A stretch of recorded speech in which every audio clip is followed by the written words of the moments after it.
আমি এতদিন থেকে ঘুরতে যাইতে চাইতাছি, আব্বা আমার ঘুরতে যাইতে দেয় না। কয় আমি বলে আমি অনেক ছোট। আর সে কি জানে আমার যদি বিয়ে দিত তোমার মতন 2-3টে পোলাপান জন্ম দিতাম। কিরে বন্ধু, তুই তো রাগারাগি করে কই যাস?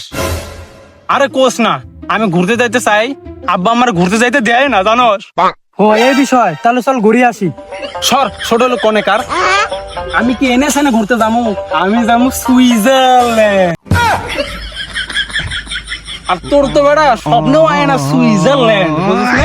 শালা পকেটে নাকি 1 টাকা আর স্বপ্নে থেকে লাখ টাকা। তুই যে বাটপার, তোরা আমি চিনি না মনে করছস? আর দোস্ত আস্তে কো আস্তে কো, কেউ তো শুনে ফেলাবো দোস্ত, আস্তে কো আস্তে। তাহলে চল আজকে আমি তোর মাল খাওয়াবো, পকেটে টাকা আছে। আজকে তুই আমার মাল খাওয়াবি, চল চল চল। দোস্ত কে দোস্ত? কি কইলা দোস্ত? বাংলা মাল। বাংলা মানে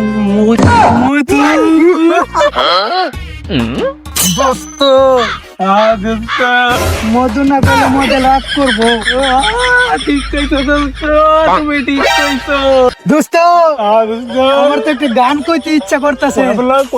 কয়া ফেলা ওই খাইছে আমায় খাইছে রে, মদে আমায় খাইছে রে, মদ খাইয়া জীবন শেষ করলাম রে। ওই মদ খাইয়া জীবন শেষ করলাম রে। দোস্ত তোমার গান শুনে আমার এই গল্পটার মতো মনে পড়ে গেছে দোস্ত। দোস্ত তোমার গার্লফ্রেন্ড আছে? এ হতে পারে না, আমি বিশ্বাস করি না। কেন দোস্ত তোমার গার্লফ্রেন্ড নাই দোস্ত? দোস্ত দরকার করে আমি আরো 1 পেক মাল খামু, তাও কুত্তা বালার অভ্যাস আমার না। ঠিক কইছো দোস্ত। পোলাটা যে কই গেল খুঁজতাছি পাইতাছি না। কি রে ওইটা পোলার মতো দেখতে না, ওখানে ডোলাডুলি করতেছে কি লেগে রে?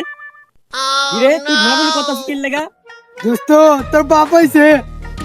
কি রে তুই এরকম ডোলাডুলি করতেছিস কে? আর তোর মুখ দিয়ে এরকম কিসের গন্ধ বের হইতাছে রে? আরে কই? এ আমি কি কিছু খাইছি? না কিছু কাজ নাই, খালি মাল খাইছো। কি রে তুই মদ খাইছস? লাঠি কই রে?